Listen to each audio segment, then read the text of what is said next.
कासवाची कथा. आजची गोष्ट घेऊन जात आहे मी. गोष्टीचे नाव आहे कासव आणि ससा. एका दिवशी ससा म्हणतो, चला आपण शर्यत लावू. आणि कासव म्हणतो हो.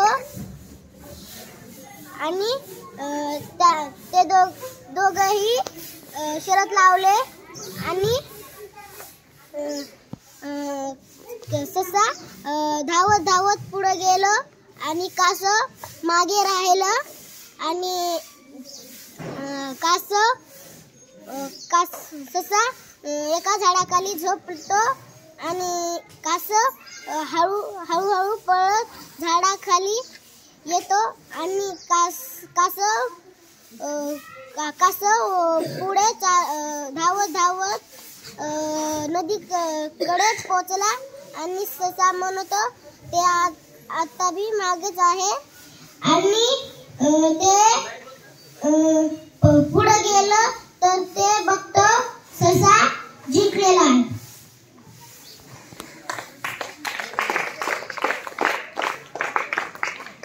श्रावणी पुढे या. कितव्या वर्गात आहात तुम्ही? तिसरी. तुम्ही पहिल्यांदाच आज गोष्ट सांगितली, मजा आली? हां, छान सांगितली, छान प्रयत्न होता. पुढच्या वेळेस आणखी छान करायचं. हां, ओके, टाळ्या वाजवूया श्रावणीसाठी.